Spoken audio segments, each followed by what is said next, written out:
जय हिंद स्टूडेंट्स, कैसे हैं आप? I am Ritika ma'am and welcome to a free online classes जो एनडीए सीडीएस एग्जाम के एस्पिरेंट्स के लिए स्टार्ट करी गई हैं।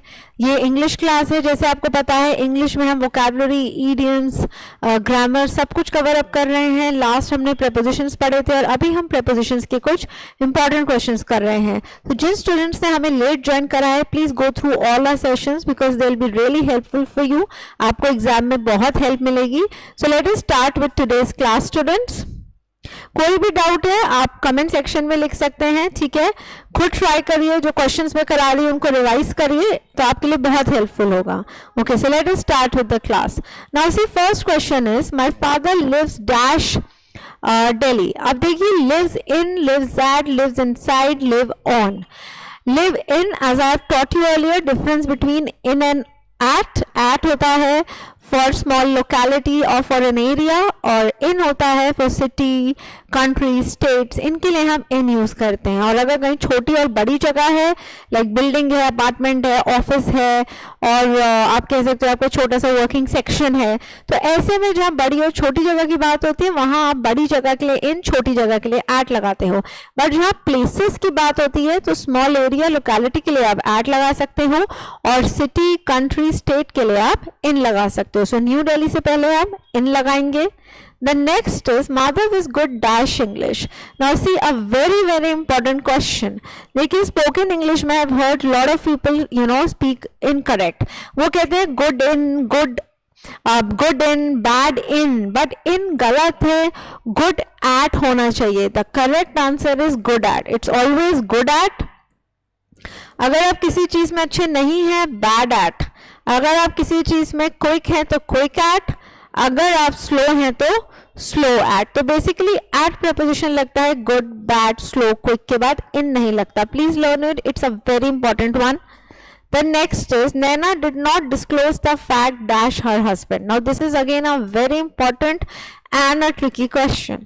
अब देखिए, जब हम कोई बात किसी के सामने बताते हैं, to confess, हमें कोई confession करना है या हम किसी के सामने खड़े होकर कोई लेक्चरेट या डिबेट प्रेजेंट कर रहे हैं, तो ऐसे में हम in front of या to ये सब prepositions नहीं लगाते हैं। हमारा आंसर होता है before। before preposition बहुत इंपॉर्टेंट है। before का मतलब होता है पहले। अगर हम टाइम से पहले हैं किसी के, या पोजिशन से पहले है, like you had come before I came before 9 AM, तो समय या किसी पोजीशन से पहले के लिए हम बिफोर लगाते हैं। और दूसरा बिफोर का मतलब होता है जब हम किसी बात को किसी के सामने प्रेजेंट करते हैं, प्रस्तुत करते हैं। It can be a confession also, it can be a guilt also, जो हम कन्फेस कर रहे हैं, या कोई लेक्चरेट या डिबेट जैसी चीजें। तो यहाँ पे करेक्ट आंसर बिफोर होगा। Please remember this. Now see, I am explaining you the rules again just because there are students who are joining us late. तो please आपके लिए एक revision भी हो रहा है। The child did not approve dash the father's plan, मतलब was not okay with it। तो approve के बाद preposition लगता है of. Correct answer here would be of. The next, the tribes lived dash customs different from English had ever seen. Very important और PYQ में कई बार आया हुआ है। अब देखिए, live in करा था हमने, I live in New Delhi, ठीक है। I live at EC Road in Dehradun, तो at in live के बाद लग रहा है। But live by, correct answer यहाँ है बाय। इसको याद कर लीजिए, समझ लीजिए। लिव बाय लगता है जब आप किसी के अनुसार जीते हैं। अब the tribes lived bye customs, मतलब अपने अपने कस्टम्स के अनुसार जीते हैं। You live by your words हो सकता है, आप अपने प्रिंसिपल, सिद्धांतों के अनुसार चलते हैं। So you live by your principles, ठीक है। पास्ट ईयर में क्वेश्चन आया था, he lives by his pen, मतलब ही इज अ राइटर और वही उसका सोर्स ऑफ इनकम है। तो जब आप अपने प्रिंसिपल्स, वैल्यूज, कस्टम्स, ट्रेडिशंस के अकॉर्डिंग चलते हो या इनकम के अकॉर्डिंग ही चलते हो, उसको बहुत रिजिडली फॉलो करते हो, तो उसके लिए हम लिव बाय यूज करते हैं। So it can come again a very important one. Next is the strike has been called dash. अब देखिए, फ्रेजल वर्ब है ये, right? Phrasal verbs again very important, high chances of coming in exam, and this is a very important one, called off. So those who don't know, please learn it. Call off का मतलब होता है to cancel, किसी चीज को cancel कर देना। तो strike has been called off मतलब स्ट्राइक कैंसिल हो गई है। अब देखिए कॉल के बाद कई अलग अलग आप प्रीपोजिशंस लगा सकते हो, वो फ्रेजल वर्ब्स बन जाते हैं। जैसे कॉल आउट होता है किसी का नाम बुलाना, कॉल ऑन होता है to visit someone, right. Similarly call off होता है to cancel. Next, we warned her dash the danger. We warned her from the danger, about the danger, against the danger, of the danger. अब देखिए danger के लिए आप of use कर सकते हैं। We warned her of the danger. हमने उसको danger के बारे में बताया था। Against normally होता है person के लिए, like we warned you against him. तो अगेंस्ट नॉर्मली होता है जब आप किसी पर्सन के खिलाफ चेतावनी दे रहे हो। डेंजर के लिए आप ऑफ का यूज कर सकते हैं। Next is we laugh dash the affair, मतलब किसी बात पे हंसना। अब देखिए this is also very important one. जब हम किसी व्यक्ति पे हंसते हैं तो हम लाफ एट यूज करते हैं, जैसे डोंट लाफ एट एनीवन। तो लाफ एट होता है बेसिकली पर्सन के लिए, राइट। और जब हम किसी बात पे हंसते हैं तो हमारा आंसर होता है लाफ ओवर। तो लाफ ओवर होता है जैसे किसी जोक पे हंसना, किसी भी बात पे हंसना। तो किसी पर्सन पे हंस रहे हो तो laugh at, like the children laughed at the clown. और किसी बात पे हंस रहे हो don't laugh over this silly joke. Next is put a blanket dash the baby. अब देखिए यहाँ पर कंफ्यूजन ऑन और ओवर में हो सकता है। ऑन तो हो गया आपने नॉर्मली रख दिया, और ओवर का मतलब होता है बेसिकली कवर करना किसी चीज को। तो आपने बेबी को ढका हुआ है, आपने बेबी को ब्लैंकेट से कवर करा है। तो यहाँ पे हमारा करेक्ट आंसर होना चाहिए over, put a blanket over the baby. अब देखिए ओवर प्रपोजिशन के कई यूसेज हैं। ओवर होता है जैसे bridge is over the river, directly कोई चीज ऊपर है। The fan is over my head, cover के लिए हो गया, एक्सीड के लिए हो गया, एंड के लिए हो गया, रिपीटिशन के लिए भी यूज होता है। तो उस हिसाब से आपको देखना पड़ेगा सेंटेंस में मीनिंग क्या निकल रहा है, and then you go for your answer carefully. The next one, stay dash your limits. Limits का मतलब ही होता है एक लाइन ड्रॉ कर दी गई है, आपको उसके भीतर रहना है, you don't have to exceed it. तो स्टे इन योर लिमिट्स होता है, विद इन नहीं होता। लिमिट्स होती ही उसके विद इन रहना है। तो आपको विद इन की यूज, विद इन तो हो सकता है जैसे आप विद इन स्पेसिफाइड टाइम आपने कोई काम खत्म करना है, या विद इन एन एरिया रहना है। बट लिमिट का तो मतलब ही होता है उसके अंदर अंदर रहना। So you need not repeat the word with in again, it should be stay in your limits. The next is she was happy to partake dash the festivities. अब देखिए partake in हमने previous slide में करा था, partake in और partake of, right? partake of हमने previous slide में करा था, उसमें मैंने बताया था partake के बाद जब off लगता है उसका मतलब होता है to eat refreshments, और partake के बाद जब in लगता है उसका मतलब होता है to participate in festivities or activities। तो यहाँ पे correct answer है in. She was happy to partake in the festivities. Next, I can cope dash any problem. A very very important one. ये कई बार पहले errors में आया हुआ है और फिलअप्स में भी आ सकता है। cope के बाद हम up नहीं लगाते। The correct answer is cope with. I can cope with any problem. It's not cope up with, it is cope with. Please learn this. This is a very important one. Next, his manners speak dash him. Speak of him, out him, speak up. Speak up तो होता है जब आप किसी को बोल रहे हैं, speak up means बोलो, शांत क्यों बैठे हो, ठीक है। स्पीक आउट, स्पीक फॉर या ऑफ में से डिसाइड करते हैं आंसर। आप सोचिए स्पीक ऑफ या स्पीक फॉर। ओके, अब देखिए स्पीक ऑफ। स्पीक ऑफ होता है जब हमारे को किसी टॉपिक पे बात करना हो, और स्पीक फॉर होता है जब हम किसी के लिए बोल रहे हैं, मतलब उसके बिहाफ पे। तो सेंटेंस का क्या मतलब है, उसके जो मैनर्स हैं वो उसके बदले बोल रहे हैं, मतलब आपके मैनरिज्म से जज करा जा रहा है कि आप कैसे पर्सन है। So his manners speak for him होना चाहिए। स्पीक फॉर हिम मतलब उसकी मैनर्स उसके बिहाफ पर बोल रही हैं। The next is a thorough search of the aircraft was carried dash. Again phrasal verb. देखिए अभी मैंने बताया था carry off, carry along, carry on, जैसे हमने कॉल करा था, ठीक है। Correct answer is carried out. Carried out का मतलब ही होता है to investigate, ठीक है। कैरी ऑन का मतलब होता है keep on doing some work, basically continue doing some work. तो डिफरेंस है, कैरी ऑफ हो गया किसी चीज को, ऑफ मतलब हटा देना, खत्म कर देना, और अलॉन्ग मतलब साथ में लेके जाना। 15, discrimination dash any form should be avoided. Discrimination in any form होता है, किसी भी तरह का भेदभाव। So in any form, The next one is a large number of people have fallen victim dash dengue fever. अब देखिए victim के बाद to भी आता है, of भी आता है. So which is the correct answer? Okay अगर किसी डिजीज की बात हो रही है, इलनेस की बात हो रही है, तो आप टू लगा सकते हैं, विक्टिम टू डेंगू फीवर. और विक्टिम ऑफ होता है कोई मर्डर का, क्राइम का जो गवाह है, चश्मदीद गवाह है, बेसिकली कोई क्राइम का, कोई मर्डर मिस्ट्री है उसका विक्टिम है. ठीक है, तो उसके लिए आप ऑफ लगा सकते हैं. और टू होता है जैसे डेंगू फीवर है, कोई इलनेस, आप कोविड के शिकार हुए, तो victim to. Next is she scoff dash the idea of revolution. Scoff मतलब लाफ, हंसना, मजाक उड़ाना.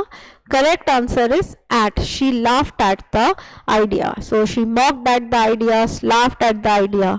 Next is this work is worthy, very important. Worthy के बाद याद रखिए ऑफ प्रेपोजिशन लगता है. वर्दी ऑफ प्रेज का मतलब होता है तारीफ के लायक, तारीफ के योग्य.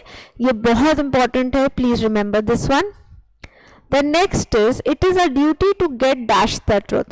Again phrasal verb है, get to, get into, get over, get at. सबके अलग अलग मतलब निकलते हैं. Get to होता है किसी जगह पर पहुंचना, डेस्टिनेशन. तो truth is not a place, तो इसलिए हम इसको एलिमिनेट कर सकते हैं. गेट ओवर होता है जैसे ओवरकम अ प्रॉब्लम और इलनेस और समथिंग. गेट ओवर इट मतलब उस चीज से आप बाहर निकलो, तो इसको भी एलिमिनेट. गेट इनटू ट्रबल, आप किसी मुसीबत में पड़ गए. और गेट एट होता है ट्रूथ के लिए. Always remember it is a duty to get at the truth. तो प्लीज मैंने आपको इन चारों ऑप्शंस के मतलब बता दिए हैं. ये फ्रेजल वर्ब्स हैं, please learn them. I will also be doing phrasal verbs with you. For a child, a blow dash self-esteem. A blow off with to on. The correct answer is to. A blow to self-esteem. Next one.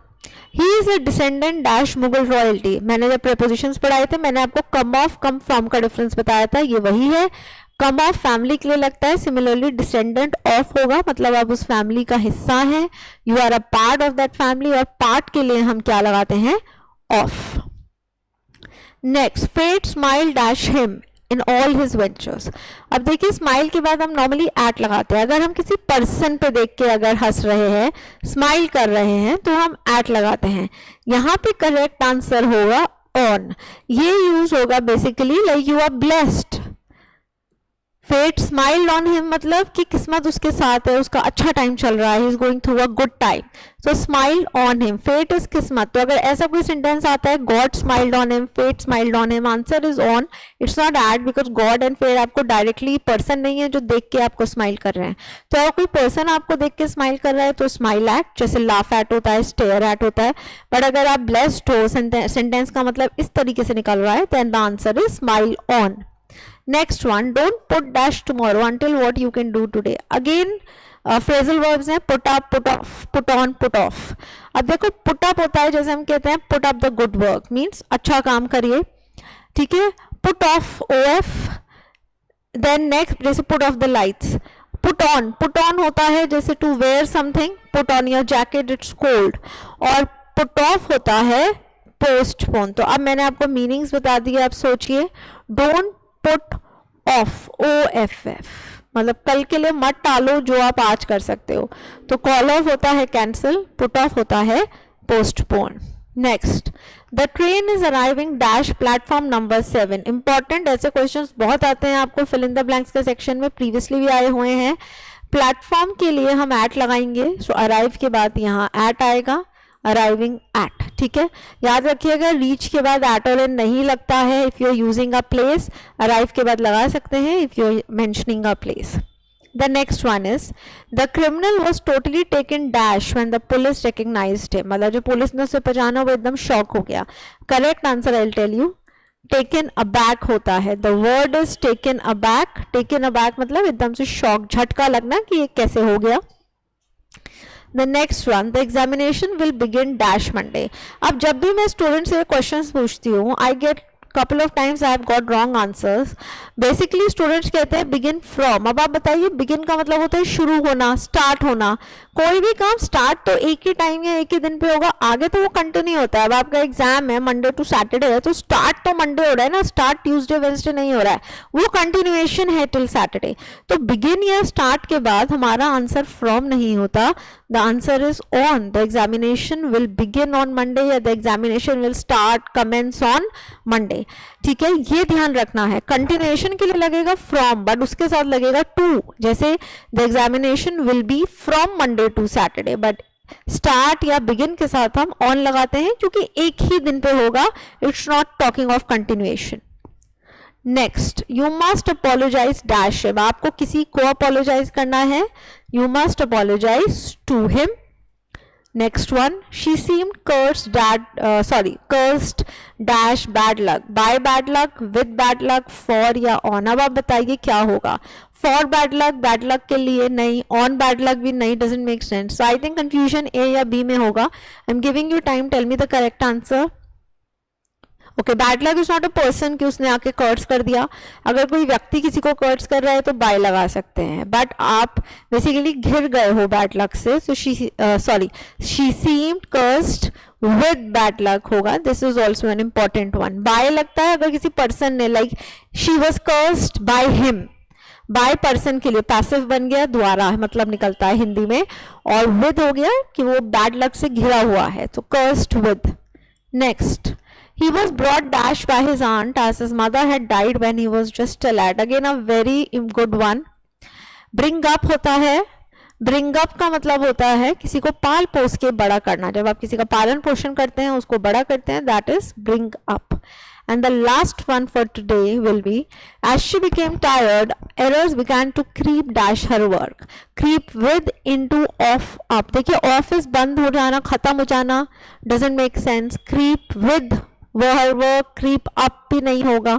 अब देखिए errors मतलब problems. तो थक गई तो उसको काम में दिक्कत आने लगी, she was not able to concentrate. तो आप इस तरह सोचिए, दिक्कत पहले नहीं थी, बाद में आई है. तो कैसे आई है? बाहर से अंदर. तो बाहर से अंदर के लिए हम कौन सा प्रीपोजिशन लगाते हैं, आप बताइए. Yes, it is into. तो करेक्ट आंसर इज इनटू. तो देखिए इनटू से इस तरह की भी सेंटेंसेस आ सकते हैं, जरूरी नहीं है मूवमेंट वाले ही हो, like he came into his room. You can also get questions like these. So these are some very good questions which I have discussed on prepositions. We'll have furthermore discuss more questions. Till then आप इनको revise करिए. कोई भी doubt है तो आप मुझसे पूछ सकते हैं कमेंट सेक्शन में. Thank you so much. जय हिंद एंड टेक केयर.